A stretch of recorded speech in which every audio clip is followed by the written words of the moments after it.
The church bells rang softly, their echoes dissolving into the humid air of late summer. Amara stood in the narrow vestibule, hands clasped so tightly the skin at her knuckles turned pale. Her dress, simple and elegant, clung lightly to her frame. She had chosen it herself. No lace, no glitter, no fuss, just something that felt like her. From the other side of the closed double doors came a faint murmur of voices. She could pick out David's baritone laugh, warm and genuine. That sound had always steadied her, but now it only reminded her how far from steady she felt. When the doors opened, the aisle stretched before her like a runway into another life. The pews were filled, but not full. The friends and family from her side occupied just a few benches toward the back. People who had scraped together travel money, who had pressed her hands and whispered blessings before the ceremony. The rest of the seats belonged to David's family. Their eyes followed her, not in admiration but with the cool precision of appraisal. As she walked forward, she caught snippets. A hushed comment about her hair, a whispered joke muffled behind gloved hands. She smiled anyway, her focus fixed on David waiting at the altar. His expression softened when he saw her, and for a moment, she let herself believe that was all that mattered. The vows were spoken without hesitation. She had practiced hers for weeks, each word a promise carved deep into her heart. When David repeated his, he squeezed her hands gently, almost apologetically, as if he already sensed the battles ahead. The kiss was brief, polite.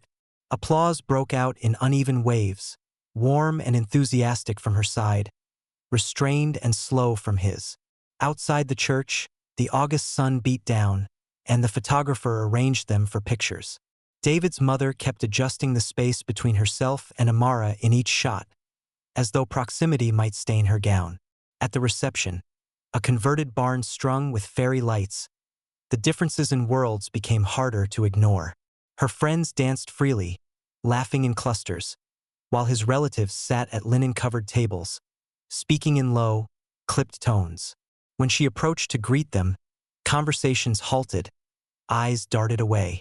One elderly aunt accepted her handshake but immediately turned to David and asked about the old neighborhood, excluding Amara from the thread entirely. She told herself to breathe. This was only the beginning, and beginnings were always fragile.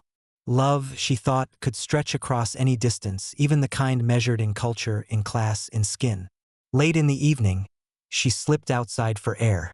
The night was warm, the cicadas loud. From inside, she could still hear the faint rhythm of music, the rise and fall of conversation. She thought of her mother's words that morning. "You'll need more than love, baby. You'll need steel in your spine." David found her there, taking her hand. "They'll come around," he said, voice low. She nodded, though the chill in her chest lingered despite the heat. Tomorrow they would move into his family's estate, and Amara would discover that a house could be far colder than the night air. The estate loomed ahead like something out of an old Southern novel.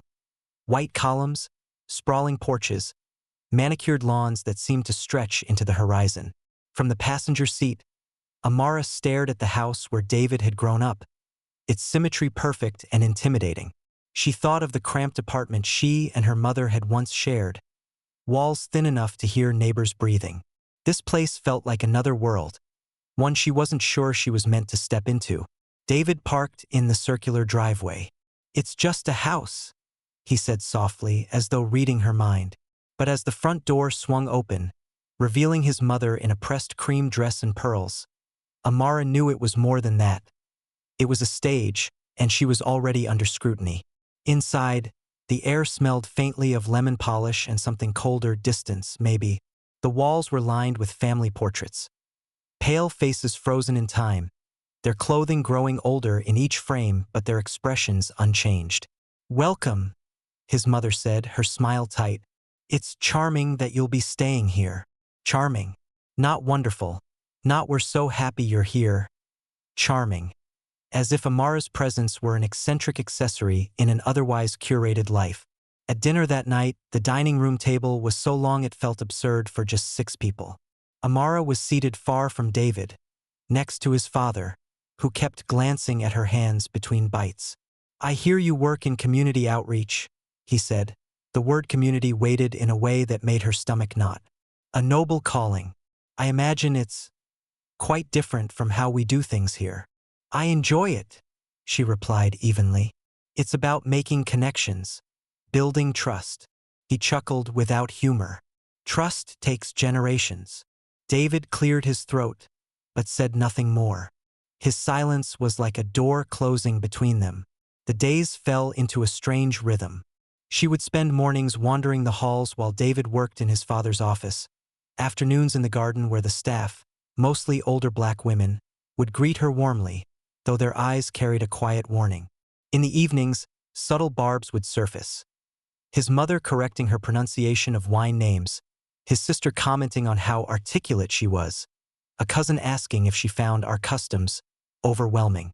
It was death by 1,000 cuts, each one small enough to dismiss but sharp enough to leave a mark. One night, after an especially tense dinner where she had been excluded from a conversation about family investments, Amara found David in the library. You heard what your father said, she began. He looked up from his phone. He didn't mean it like that. Yes, he did. And you said nothing. David's jaw tightened. If I push back every time, it'll only make things worse. For both of us. She stared at him, realizing for the first time that his version of love was quiet endurance. Hers required a voice. The next morning, a new insult arrived disguised as hospitality. His mother suggested that, since Amara had a way with people, she might enjoy helping organize the staff schedules for the upcoming charity gala. The implication was clear. She was better suited to manage the help than mingle with the guests.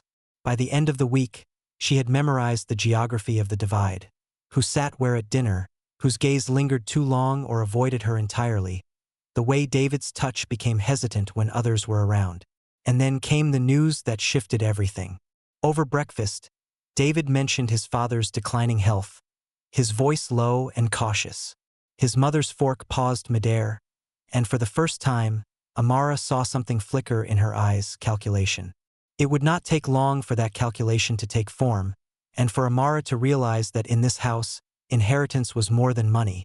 It was the purest form of control. The change began quietly. Breakfast trays delivered upstairs.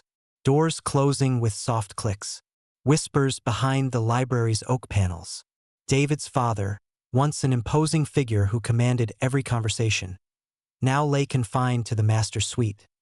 His booming voice reduced to a gravelly rasp. The air in the estate shifted, heavier, slower, charged with something unspoken. Amara felt it in the way the staff moved, their steps more careful, their eyes lowered when passing the family's inner circle. She asked David one morning how his father was doing. He gave her a clipped answer, resting. But later, she overheard his sister on the phone in the hallway. No, it has to be settled before he's gone. We can't risk complications. The word complications lodged in her chest like a stone. That evening, David was summoned to a family discussion in the study. Amara wasn't invited. She lingered outside the half-closed door, the murmur of voices spilling into the hall. Keep the legacy intact, his mother's voice said, firm and measured. And that means what, exactly? David's reply was tight. It means the estate, the land, the investments, everything, must remain in pure hands. Pure. The syllable sliced the air. Amara felt heat rising to her face, her fingers curling into fists. David's father spoke next, his voice frail but deliberate. This family has lasted because we protect what's ours. Outsiders don't understand the weight of that responsibility. David said something she couldn't catch. A pause followed, then his mother's sharper tone. You've already tested our boundaries once. Don't make it worse. The conversation ended soon after, footsteps approaching. Amara retreated to the end of the hallway, pretending to study a painting. When David found her later in their room, he looked exhausted. We'll be okay, he said, taking her hand. You don't believe that, she replied softly. His eyes flickered hesitation, resignation, before he looked away. It's complicated, She wanted to tell him it wasn't complicated at all. It was prejudice, pure and simple, draped in tradition and sealed with legal authority. This wasn't just dislike. It was a fortress built over generations to keep people like her out, no matter who she loved or what vows had been exchanged. Over the next week, Amara was treated more like a guest than a wife. The family spoke in lowered tones whenever she entered a room. Important mail arrived addressed only to David. Financial ledgers, usually left on the study desk, were locked away. She began noticing lawyers coming and going, their briefcases snapping shut whenever she passed.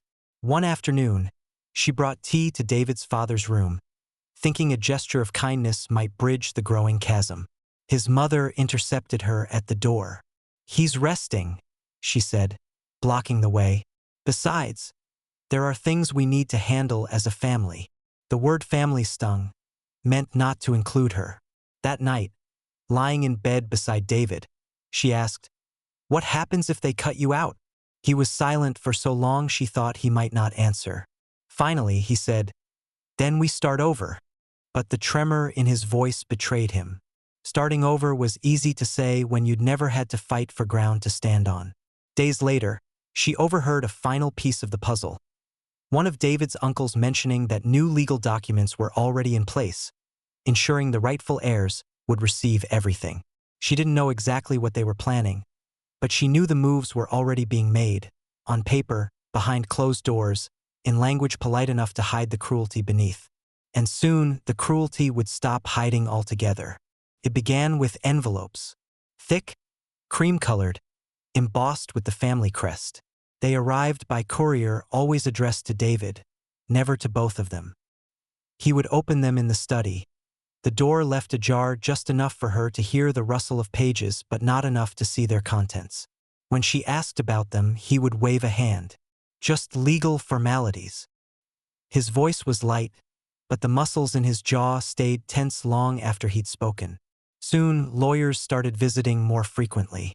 They greeted her with polite smiles, the kind reserved for strangers at a cocktail party, and moved quickly into hushed conversations with David and his mother. In the rare moments she was present, they never addressed her directly. If she spoke, their eyes flicked to David, as though only he could translate her words into something worth noting. At a small gathering in the dining room, one of the lawyers mistook her for serving staff.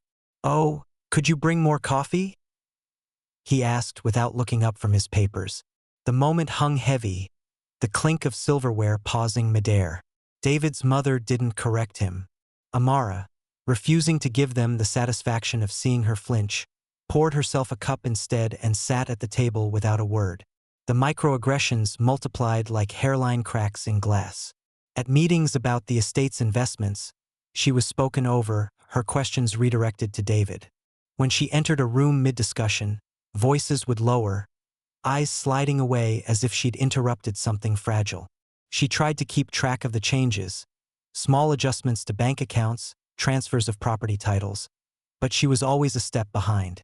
David, worn thin by the constant negotiations with his family, became increasingly withdrawn. He stopped joining her for morning walks, spent hours on the phone behind closed doors, and at night, his breathing was shallow and uneven. One evening, she found him at his desk, head in his hands. "They've moved everything into a trust," he said quietly. "A trust one can't touch." Her chest tightened. "When did this happen?" "Over the past month. It's all perfectly legal. Legal doesn't make it right." He looked up at her then, eyes rimmed with red. "They're making sure that when my father dies, there's nothing for me to inherit. Nothing for us." It was a theft executed in daylight, cloaked in signatures and notarized seals. Every change was a paper cut, small enough to dismiss, sharp enough to draw blood. His health declined quickly after that. Headaches, fatigue, a cough that lingered. She urged him to see a doctor, but appointments were rescheduled or handled by his mother, who insisted she knew what was best for her son. When Amara pressed to attend, she was told there was no need.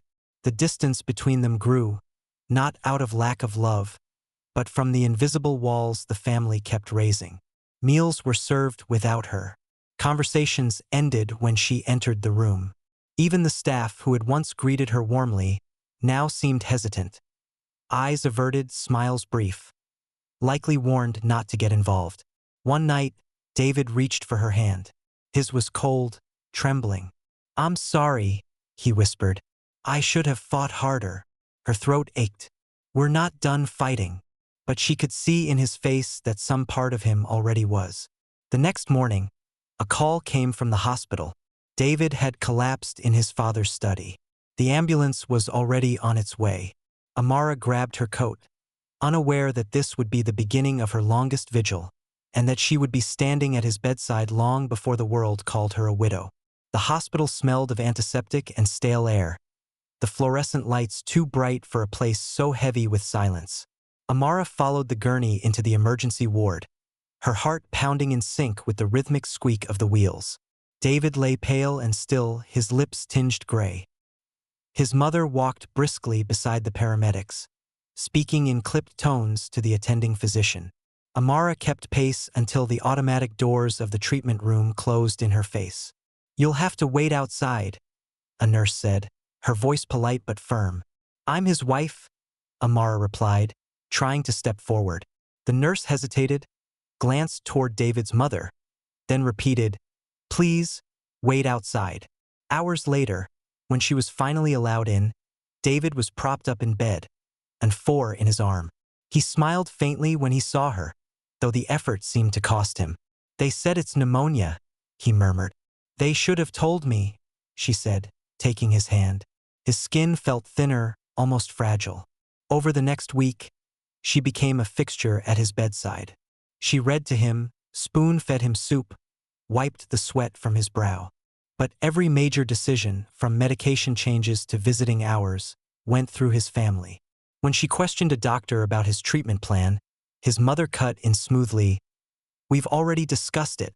The message was clear. She might be his wife in name, but in practice, she was an outsider. Late one night, when the machines hummed softly and the ward was quiet, David stirred. "I'm sorry," he whispered, eyes glistening. "For what?" "For not protecting you from them. For letting their words and mine hurt you."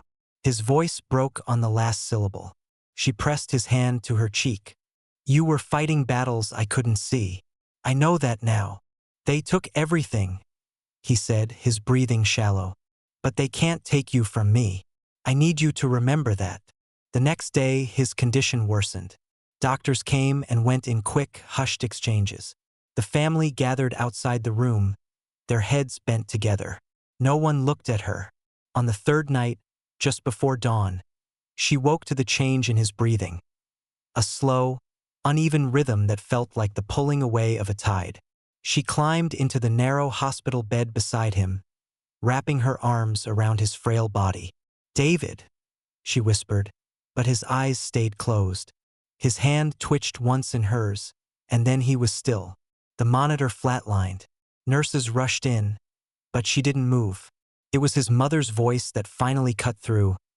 "You have to let go now." When they led her out of the room, the corridor seemed impossibly long. Her steps echoed, empty and small. By afternoon, his death certificate had been signed. His family moved with brisk efficiency, arranging the funeral, calling the estate lawyer. No one asked her opinion. At the hospital's reception desk, she tried to collect his personal effects, but the clerk informed her they had already been retrieved by his sister. "I'm his wife," Amara said, the words tasting foreign in her mouth. The clerk only shrugged. That night, she returned to the estate, but the locks had already been changed. Her suitcase, sat by the front gate.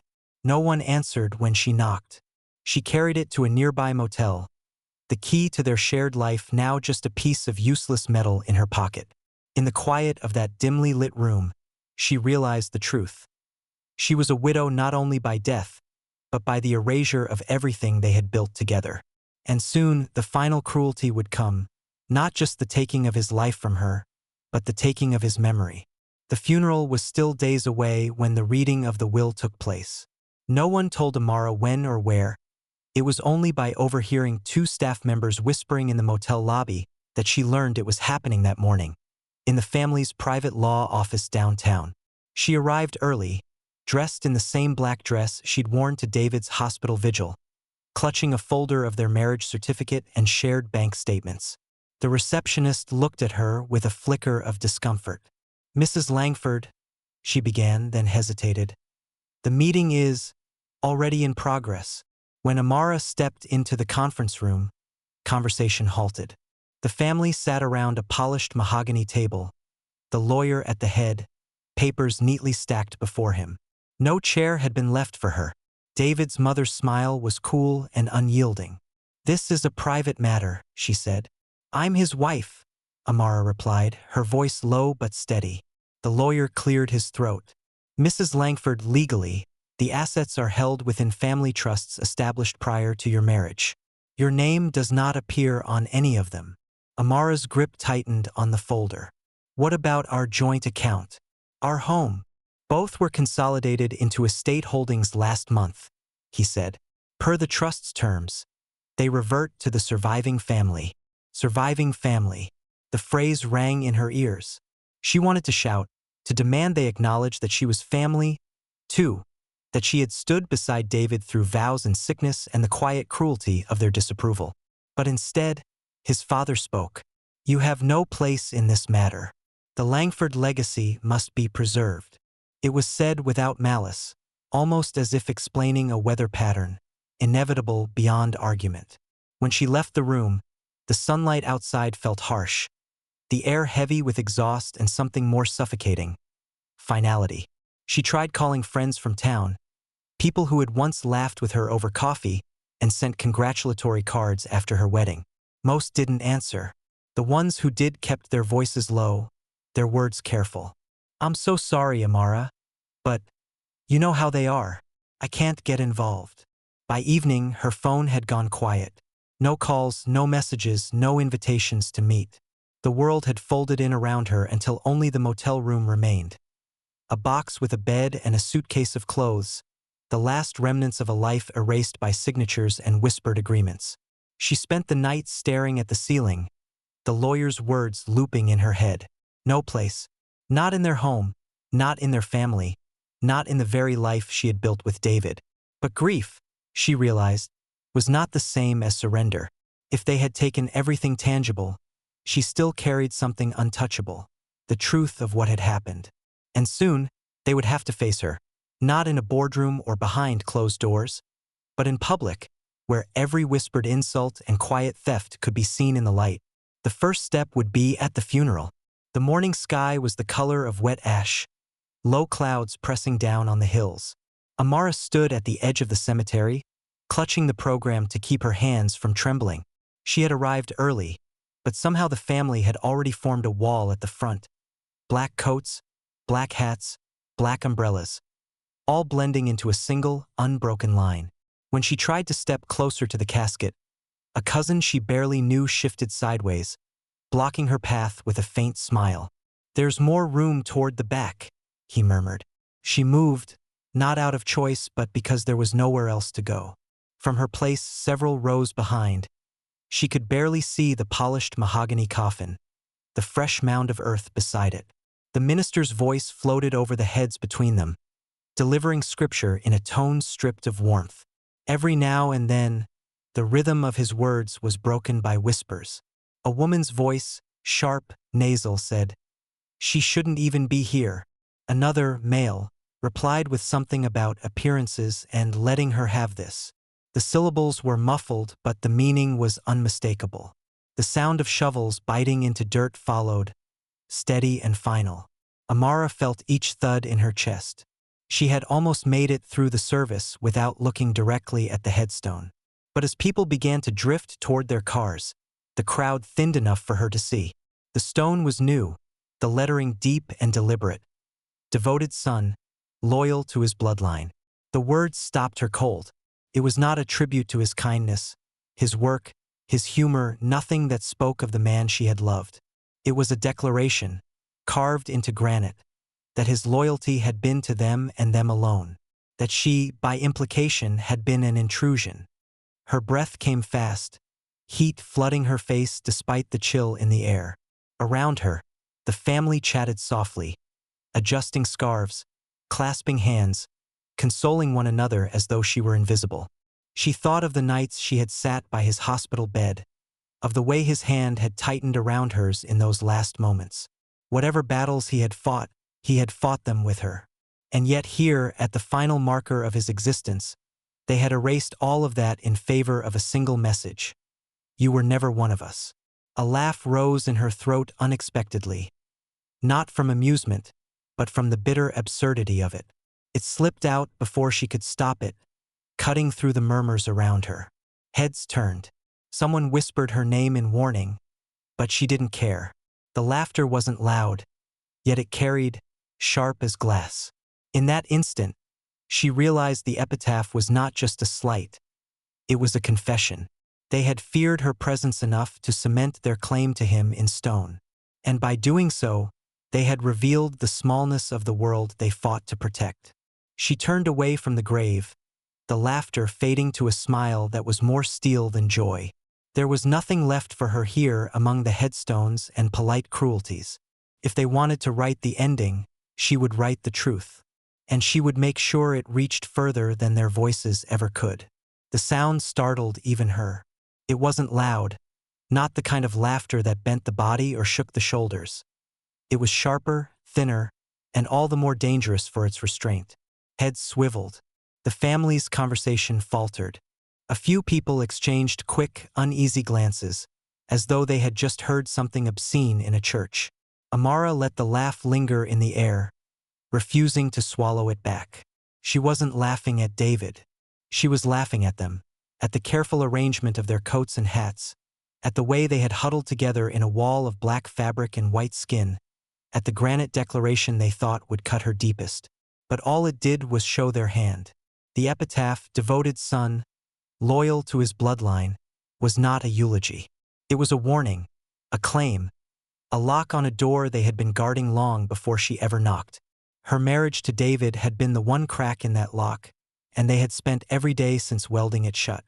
She thought of the dinners where she had been seated at the far end of the table, of the papers signed in rooms she wasn't allowed to enter, of the glances passed over her head as though she didn't exist. All of it, every deliberate slight, had been part of the same unspoken project. Erase her. And yet, here she was. The smallness of their world, so fiercely defended, felt almost pitiful now. It had no room for love that crossed boundaries, no capacity for truth that challenged its myths.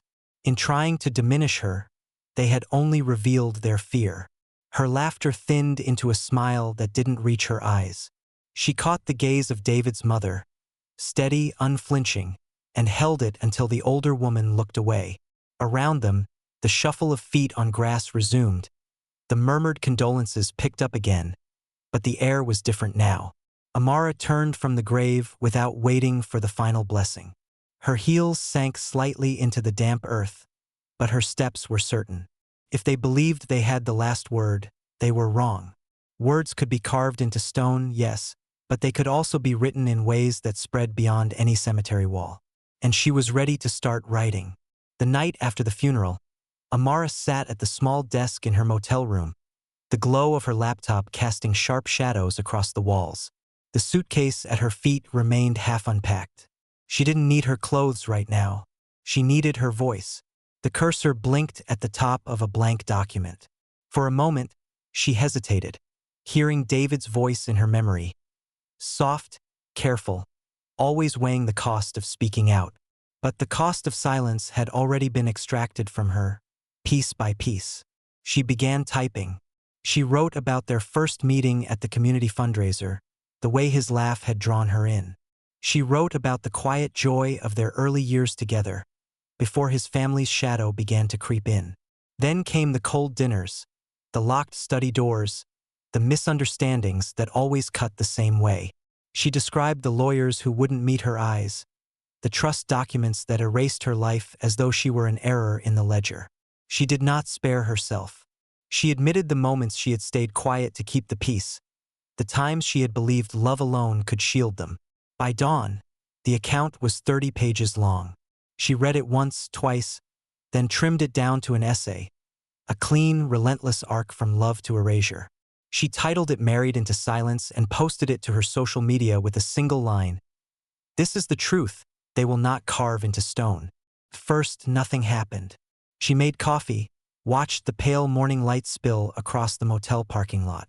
Then her phone buzzed, one notification, then another, then a flood. People began sharing her post, their comments ranging from heartbreak to outrage. Direct messages poured in from women who had endured similar fates, from strangers who simply wrote, "You are not alone." By evening, a local reporter reached out, asking for an interview. "There have been whispers about the Langfords for years," the message read. "Your account could be the thread that unravels them." Within days, her story appeared on the front page of the town's online news site. From there, it leapt to regional outlets, then to national feeds.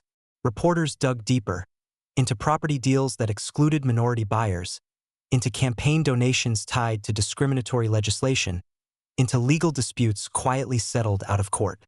Photos of the Langfords at charity galas appeared beside headlines about systemic exclusion. The family issued a statement calling her account misguided and inaccurate, but the cracks were visible now, and no polished press release could fill them. Amara read every message of support, saving the ones that mattered most. She wasn't naive. She knew backlash would come. But for the first time since David's death, she felt something that wasn't grief or rage.